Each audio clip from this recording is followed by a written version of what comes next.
Hello students, are के science गुरु में आपका स्वागत है। मैं आर के सर। आज हम बात करेंगे निकट बिंदु, दूर बिंदु, दृष्टिप्रास तथा दृष्टि दोष के बारे में। इससे पिछले वाला में हम सब कुछ पढ़ लिए थे। आज इस सब के बारे में जानने का कोशिश करेंगे, ठीक है। सबसे पहले हम बात करते हैं निकट बिंदु का। निकट बिंदु किसको बोलते हैं, दूर बिंदु किसको बोलते हैं। तो निकट बिंदु की जब बात करते हैं तो निकट बिंदु किसको बोलते हैं। निकट बिंदु बोलते हैं मानव नेत्र के या मानव नेत्र से निकट स्थित वह बिंदु, मानव नेत्र से निकट स्थित वह बिंदु जिससे और निकट करने पर वस्तु स्पष्ट दिखाई न दे, उसे क्या बोलेंगे, निकट बिंदु बोलेंगे। निकट बिंदु किसको बोलेंगे, मानव नेत्र से निकट स्थित वह बिंदु जिससे और निकट करने पर वस्तु साफ साफ दिखाई न दे, उसे क्या बोलेंगे, निकट बिंदु बोलेंगे। फिर से देखो, निकट बिंदु किसको बोलेंगे, मानव नेत्र से निकट स्थित वह बिंदु जिससे और निकट करने पर वस्तु स्पष्ट दिखाई न दे, क्या बोलेंगे, निकट बिंदु बोलेंगे। निकट बिंदु बोलेंगे, क्या बोले, मानव नेत्र से निकट स्थित वह बिंदु जिससे और निकट करने पर वस्तु स्पष्ट दिखाई न दे, निकट बिंदु बोलेंगे। यानी कि यह नेत्र है, ठीक, यहाँ पे कोई बिंदु है, यानी कि वह निकट आंख से वह निकट बिंदु स्थित है जिससे और नजदीक आने पर वस्तु स्पष्ट नहीं दिखाई देगा। यानी कि यहाँ से यहाँ है, ठीक है, यहाँ पे देख लेते हैं, यहाँ पे देख लेते हैं, यहाँ तक देख लेते हैं। यहाँ से जब इधर लाते हैं तो देखने में थोड़ा दिक्कत हो रहा है कि झलपलाहट महसूस होने लगता है, ठीक है। तो मानव नेत्र से निकट स्थित वह बिंदु जिससे और निकट करने पर वस्तु स्पष्ट दिखाई न दे, क्या बोलेंगे, निकट बिंदु बोलेंगे। सामान्य मानव नेत्र का निकट बिंदु कितना होता है, 25 सेंटीमीटर होता है। कितना होता है, 25 सेंटीमीटर। यहाँ से निकट बिंदु कितना स्पष्ट देखने का न्यूनतम सीमा कितना है, 25 सेंटीमीटर। सामान्य मानव नेत्र का स्पष्ट देखने की न्यूनतम दूरी कितना होता है, 25 सेंटीमीटर। ये कभी कभी ऑप्शन में से करके देता है 0.25 मीटर, ठीक है। ये जब सवाल आएगा तो उसमें ये देखना है क्वेश्चन में कैसे कैसे ऑप्शन आता है, ऑप्शन के मुताबिक इसको करना है, ठीक है। उसके बाद आता है दूर बिंदु। इसके बाद हम बात करते हैं दूर बिंदु का। दूर बिंदु किसको बोलते हैं, दूर बिंदु की जब बात की जाए तो क्या बोले, मानव नेत्र से दूर स्थित, यहाँ पे क्या करना, दूर स्थित वह बिंदु जिससे और दूर करने पर वस्तु स्पष्ट दिखाई न दे, उसे क्या बोलेंगे, उसे दूर बिंदु कहते हैं, क्या बोले, मानव नेत्र से दूर स्थित वह बिंदु जिससे और दूर करने पर वस्तु स्पष्ट दिखाई न दे, उसे क्या बोलेंगे, दूर बिंदु। जैसे आप देख, यहां से देखते हैं यहां तक हम स्पष्ट वस्तु को देख रहे हैं, वहां पर रखा हुआ, यहाँ निकट बिंदु था, यहाँ स्पष्ट देख रहे हैं वस्तु, यहां से जस्ट इधर चल गया, अच्छा उसका पैर दिख रहा है लेकिन पता ना कौन सा है, पता नहीं चल रहा है, दूर में है, वहां पे आदमी को देख रहे हैं लेकिन कौन है ये पता नहीं चल रहा है। यानी कि दूर की वस्तु को देख रहे हैं लेकिन ऐसा नहीं, वो स्पष्ट कहां तक देख रहे हैं वो बात हो रहा है। यहाँ से वस्तु को यहाँ तक हम देख रहे हैं, यहाँ भी देख रहे हैं, यहाँ भी देख रहे हैं, लेकिन यहाँ जो है रखी हुई वस्तु को हम स्पष्ट देख लेते हैं, लेकिन यहाँ जो देखते हैं उसको केवल देखते हैं, स्पष्ट नहीं देख पाते हैं। इसीलिए बोलते हैं मानव नेत्र से दूर स्थित वह बिंदु जिससे और दूर करने पर वस्तु स्पष्ट दिखाई न दे, उसे क्या बोलेंगे, दूर बिंदु, ठीक है। ये मानव नेत्र है, इससे यहाँ तक की वस्तु को हम स्पष्ट देख लेते हैं, लेकिन इससे भी आगे जाते हैं तो वस्तु हमको स्पष्ट दिखाई नहीं देता, क्या बोलेंगे, दूर बिंदु। लेकिन मानव नेत्र से दूर स्थित वह बिंदु जिससे और दूर जाने पर थोड़ा भी अधिक दूरी कर दिए तो वस्तु स्पष्ट दिखाई नहीं देता है, उसको क्या बोलेंगे, हम दूर बिंदु बोलेंगे। क्या बोलेंगे, दूर बिंदु बोलेंगे।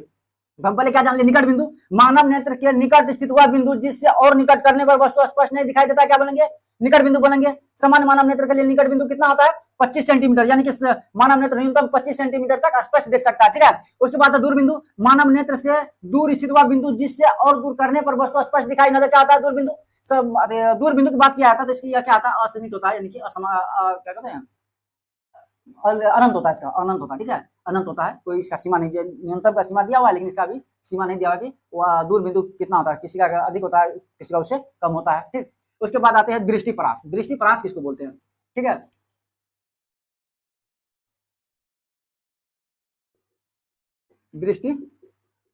दृष्टिपरास किसको बोलते हैं, दृष्टिपरास की जब बात की जाती है तो दृष्टिपरास बोलते हैं निकट बिंदु तथा दूर बिंदु के बीच के क्षेत्र को क्या बोलेंगे, दृष्टिपरास बोलेंगे। यानी कि निकट बिंदु तथा दूर बिंदु के क्षेत्र क्या बोलेंगे, दृष्टिपरास बोलेंगे। दृष्टिपरास के अंतर्गत रखी हुई कोई भी वस्तु स्पष्ट दिखाई पड़ता है, दृष्टिपरास किसको बोलेंगे, दूर बिंदु तथा निकट बिंदु के बीच के क्षेत्र क्या बोलेंगे, दृष्टिपरास बोलेंगे। यानी कि हम क्या बोलते हैं, निकट यहाँ से नजदीक आने पर वस्तु स्पष्ट नहीं दिखाई देता है, और दूर बिंदु इससे भी दूर जाने पर स्पष्ट दिखाई नहीं पड़ता। इसका मतलब क्या, इधर भी आते नहीं दिखाई पड़ता, इधर भी आते नहीं दिखाई पड़ता, इसका मतलब इसके बीच का क्षेत्र का वस्तु सब स्पष्ट दिखाई पड़ता है। यहाँ से यहाँ के बीच में जब कोई भी वस्तु रखते हैं तो हमको क्या होता है, स्पष्ट दिखाई देता है। इसी स्पष्ट वाला क्षेत्र, इसी को बोलते हैं दृष्टि परास। क्या बोलते हैं, दृष्टि परास। ठीक है, दृष्टि परास यानी कि निकट बिंदु, ये दूर बिंदु, ठीक है, ये है मानव नेत्र, यानी मानव नेत्र से निकट स्थित वह बिंदु जिससे और निकट वस्तु स्पष्ट दिखाई नहीं देता, मानव नेत्र से दूर स्थित जिससे और दूर जाने पर स्पष्ट नहीं दिखा दे। ठीक है, इन दोनों के बीच के क्षेत्र को हम क्या बोलते हैं, दृष्टि परास। क्या बोलते हैं, दृष्टि परास। दृष्टि परास के बीच अंतर्गत रखे गए कोई भी वस्तु हमें स्पष्ट दिखाई देता है। यहाँ रख दो, यहाँ रख दो, यहाँ रख दो, यहाँ रख दो, कहीं भी रख दो, हमें क्या होता है, वस्तु स्पष्ट दिखाई पड़ता है। ठीक है, दृष्टि परास के अंतर्गत रखी गई वस्तु हमें स्पष्ट दिखाई पड़ता है। ठीक है, इसके बाद हम बात करते हैं दृष्टि दोष। दृष्टि दोष किसको बोलते हैं, जब किसी कारणवश समान नेत्र की दृष्टि परास प्रभावित हो जाता है तो इस प्रकार के नेत्र को क्या बोलेंगे, दृष्टि दोष से ग्रसित नेत्र बोलेंगे। यानी कि जहां तक दृष्टि परास क्या बोलते हैं, निकट बिंदु एवं दूर के बिंदु के बीच के क्षेत्र क्या बोलते हैं, दृष्टि परास बोलते हैं। यानी कि इसके बीच के क्षेत्र में कोई वस्तु क्या होता है, स्पष्ट दिखाई पड़ता है। जब किसी कारणवश दृष्टि परास प्रभावित हो जाता है तो क्या होता है, ये क्या, ये दृष्टि दोष हो जाता है। ठीक है, सबसे पहले बात करते हैं दृष्टि दोष के बारे में। तो दृष्टि दोष मुख्यतः कितने प्रकार के होते हैं, 3 प्रकार के होते हैं। कितने होते हैं, 3 प्रकार के दृष्टि दोष। 3 प्रकार के, एक तो निकट दृष्टि दोष, दूर दृष्टि दोष, जरा दृष्टि दोष। कितने होते हैं दृष्टि दोष, मुख्यतः 3 प्रकार के, वैसे 4 होता है, तो अबिंदुकता होता है, लेकिन मुख्य रूप से कितने होते हैं, 3 प्रकार के। कौन कौन, निकट दृष्टि दोष, दूर दृष्टि दोष, एक होता है जरा दृष्टि दोष। सबसे पहले हम जानते हैं निकट दृष्टि दोष किसको बोलते हैं। निकट दृष्टि दोष बोलते हैं वह दृष्टि दोष जिसमें निकट की वस्तु साफ साफ दिखाई पड़ता है लेकिन दूर की वस्तु साफ साफ नहीं दिखाई पड़ता, से क्या बोलेंगे, निकट दृष्टि दोष बोलेंगे। क्या बोलेंगे, निकट दृष्टि दोष में क्या लिखे हैं, वह दृष्टि दोष जिसमें निकट की वस्तु स्पष्ट दिखाई पड़ती है लेकिन दूर स्थित वस्तु स्पष्ट दिखाई नहीं पड़ती है, उसे क्या बोलेंगे, निकट दृष्टि दोष बोलेंगे। क्या बोलेंगे, निकट दृष्टि दोष। ठीक है, किसको बोले, वह दृष्टि दोष जिसमें निकट की वस्तु स्पष्ट दिखाई पड़ती है लेकिन दूर स्थित वस्तु स्पष्ट दिखाई नहीं पड़ती है, उसे क्या बोलेंगे, निकट दृष्टि दोष बोलेंगे। इस दृष्टि का क्या होता है, इस दृष्टि दोष में रेटिना पर प्रतिबिंब न बनकर के क्या होता है, रेटिना से पहले बन जाता है। क्या बोले, इस दृष्टि दोष में प्रतिबिंब रेटिना पर न बनकर उससे पहले बन जाता है। यानी कि इसका प्रतिबिंब जो रेटिना बनना चाहिए, यहाँ से अनंत से जब लेंस में वस्तु से चलने वाली प्रकाश जब मानव नेत्र प्रवेश करती है तो ये क्या होना चाहिए, इसका प्रतिबिंब रेटिना बनना चाहिए। रेटिना पर न बनकर क्या होता है, उससे पहले बन जाता है, जिसके कारण क्या होता है, ये दोष होता है, कौन, निकट दृष्टि दोष। ठीक है, उसके बाद आते हैं कारण क्या होता है। उसके अलावा नेत्र लेंस की क्षमता क्या होता है, बढ़ जाता है। नेत्र लेंस की जब क्षमता बढ़ जाता है यानी कि नेत्र लेंस क्या होता है, मोटा हो जाता है, यानी फोकस दूरी कम हो जाता है, तब ये क्या होता है, प्रतिबिंब रेटिना पर न बनकर क्या होता है, उससे पहले बन जाता है। दूसरा कारण एक और है, नेत्र गोलक का लंबा हो जाना। यानी नेत्र गोलक है ना, ये ऐसे ना होकर के, मान के चलो ये गोल था, इसका ये पोजीशन सही है, मान के चलो सही पोजीशन है, ठीक है, सही पोजीशन कर देते हैं।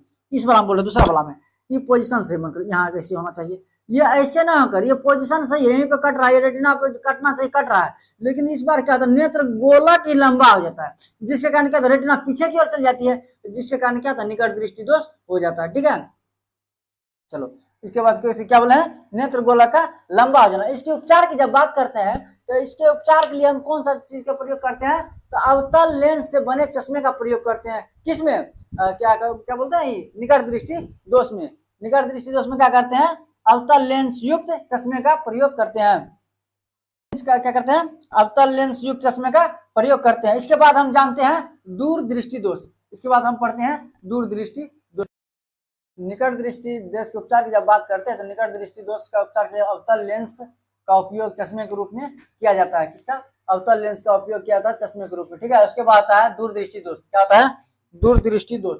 दूर दृष्टि दोष किसको बोलते हैं, वह दृष्टि दोष जिसमें दूर की वस्तु स्पष्ट दिखाई पड़ती है लेकिन निकट की वस्तु स्पष्ट दिखाई नहीं पड़ती है, इसे क्या बोलेंगे हम, दूर दृष्टि दोष बोलेंगे। क्या बोलेंगे, वह दृष्टि दोष जिसमें दूर की वस्तु स्पष्ट दिखाई पड़ती है लेकिन निकट की वस्तु स्पष्ट नहीं दिखाई पड़ती है, क्या बोलेंगे, दूर दृष्टि दोष बोलेंगे। इसमें इसका क्या कारण होता है, तो नेत्र लेंस की क्षमता घट जाना या फोकस दूरी बढ़ जाना या नेत्र लेंस का पतला हो जाना।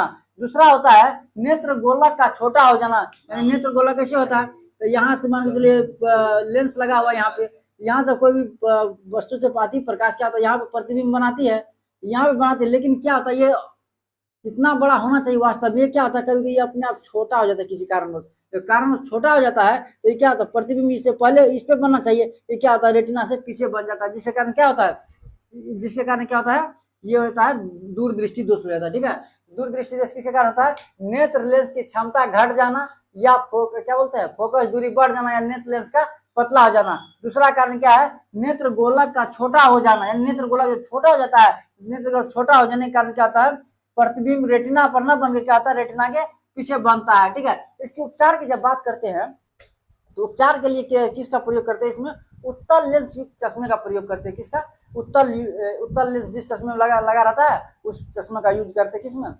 दूरदृष्टि के उपचार के लिए। और निकट दृष्टि दोष में क्या था, निकट दृष्टि दोष के उपचार के लिए कौन चश्मा का उपयोग करते थे, अवतल लेंस युक्त चश्मे का, अवतल लेंस जिसमें चश्मा में अवतल लेंस लगा रहता है उस चश्मे का उपयोग करते हैं निकट दृष्टि दोष में। दूर दृष्टि दोष में क्या करते हैं, उत्तल लेंस का उपयोग करते हैं। ठीक है, तो निकट दृष्टि दोष में क्या था, निकट दृष्टि दोष किस कारण होता था, उसमें क्या होता था फोकस दूरी बढ़ जाता था, तो फोकस दूरी कम हो जाता था, जिससे क्या होता लेंस की क्षमता बढ़ जाती थी, यानी कि फोकस दूरी कम हो जाता था, नेत्र लेंस मोटा हो जाता था, जिसके कारण क्या था लेंस की क्षमता बढ़ जाती थी, जिसके कारण क्या था निकट दृष्टि दोष हो जाता था। एक कारण था नेत्र गोला का लंबा हो जाने के कारण क्या होता था निकट दृष्टि दोष होता था। दूर दृष्टि दोष में क्या होता है, नेत्र गोला का छोटा हो जाने के कारण क्या होता है, ये कारण हो गया। दूसरा कारण क्या होता है, इसमें क्या होता है नेत्र लेंस क्या होता है पतला हो जाता है, जिसके कारण फोकस दूरी बढ़ जाती है तथा नेत्र लेंस की क्षमता घट जाने के कारण कौन सा रोग होता है, दूर दृष्टि दोष होता है। इसके उपचार के बारे में बात जानते हैं, उसके उपचार के लिए कौन सा उत्तल लेंस युक्त चश्मे का व्यवहार किया था। इसके बाद हम किसका जानेंगे, इसके बाद हम जानेंगे जरा दृष्टि दोष, तीसरा ये हो गया दूसरा। इसके बाद जानेंगे तीसरा जरा दृष्टि दोष, क्या जरा दृष्टि दोष। ठीक है, जरा दृष्टि दोष के बारे में जानते हैं। ठीक है,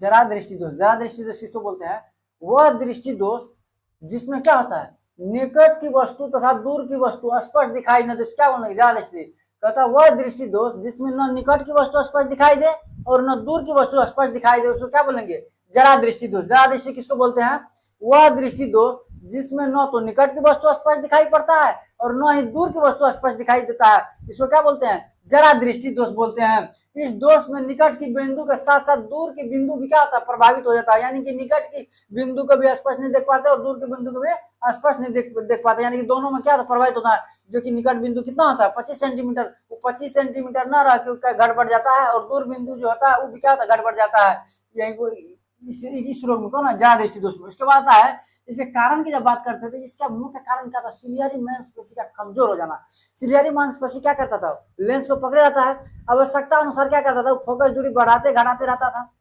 जब वस्तु क्या कहता नजदीक रहता तो उसको क्या करता था करके क्या फोकस दूरी कम करके उसकी क्षमता को बढ़ाता था और नजदीक रखी वस्तु को स्पष्ट देखता था। जब दूर रखी वस्तु होता था तो उसको क्या करता था लेंस को पतला करके फोकस दूरी बढ़ा देता था, जो कि दूर की वस्तु को स्पष्ट देख लेते थे कौन, सिलियरी मांसपेशी।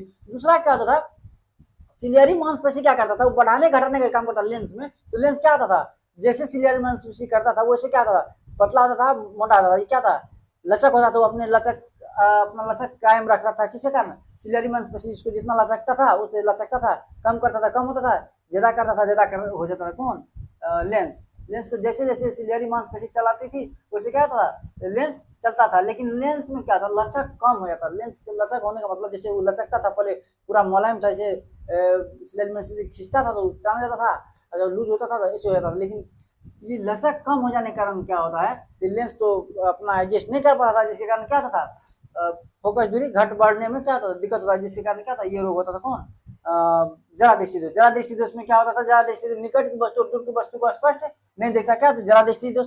इसका कारण क्या है, मेन कारण सिलियरी मांसपेशी कमजोर हो जाना, या तो नेत्र लेंस में लचक के कम हो जाना, या तो सिलियरी मांसपेशी ने काम कर रहा होगा कम काम कर रहा होगा, एक तो क्या था लेंस की लचक में कम होता है। ये मुख्य रूप से क्या होता है वृद्धावस्था में होता है, जो उम्र बढ़ती है ना तभी होता है क्या था सिलियरी मांसपेशी कमजोर हो जाता है, या तो नेत्र लेंस क्या होता है लचीला कम हो जाता है, जिसके कारण क्या था ये रोग होता है। इस रोग को जब दूर करने की जब बात करते हैं तो इस रोग को दूर करने के लिए हम बाइफोकल लेंस का प्रयोग करते हैं। बाइफोकल लेंस का क्यों प्रयोग करते हैं, जब हम दूर की वस्तु दूर दृष्टि दोष होता था तो उसमें हम क्या करते उत्तल लेंस का प्रयोग करते थे, जब निकट दृष्टि दोष होता है उसमें क्या करते थे अवतल लेंस का प्रयोग करते थे। यहाँ पे क्या हो रहा है, जरा दृष्टि दोष में दोनों रोग उसको मौजूद है, यानी निकट की भी वस्तु नहीं देखता है और दूर का भी वस्तु नहीं देखता है, मतलब दोनों दृष्टि दोष इसमें है।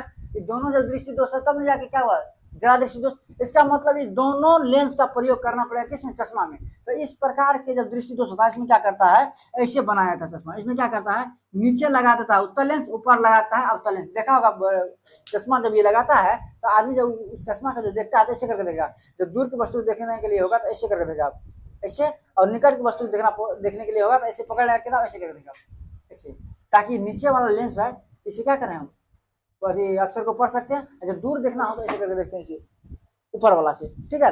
इसलिए क्या करते हैं, इस क्या कहते हैं चश्मा का प्रयोग करते हैं जिसमें दो लेंस लगा रहता है, यानी कि अवतल लेंस और उत्तल लेंस। ऊपर वाला जो रहता है इसमें अवतल लेंस का प्रयोग किया जाता है और नीचा वाला जो होता है इसमें उत्तल लेंस का, यानी कि नजदीक में देखने के लिए कौन सी का प्रयोग करते हैं, उत्तल लेंस का, और दूर में जब कोई वस्तु हो उसको देखने के लिए क्या चीज का प्रयोग करते हैं, अवतल लेंस का। यह सब दोष खत्म हो गया, निकट दृष्टि दोष, जरा दृष्टि दोष और दूर, निकट, दूर और जरा, ये तीनों के बार रिवाइज कर लेते हैं, ठीक है। निकट दृष्टि दोष किसको बोलते हैं, वह दृष्टि दोष जिसमें निकट की वस्तु स्पष्ट दिखाई पड़ता है, दूर की वस्तु स्पष्ट नहीं दिखाई पड़ता, क्या बोलते हैं, निकट दृष्टि दोष बोलेंगे। दूर दृष्टि दोष को क्या किसको बोलेंगे, वह दृष्टि दोष जिसमें दूर की वस्तु स्पष्ट दिखाई देता है परंतु निकट की वस्तु स्पष्ट नहीं दिखाई देता, क्या बोलेंगे, निकट दूर दृष्टि दोष। जरा दृष्टि दोष जिसमें दोनों दोष हो, यानी निकट की वस्तु स्पष्ट न दिखाई दो और दूर की वस्तु स्पष्ट दिखाई न दे, क्या बोलेंगे, जरा दृष्टि दोष, ठीक है। अब आज यहीं तक रहते हैं, इससे आगे अगला क्लास में हम बताएंगे।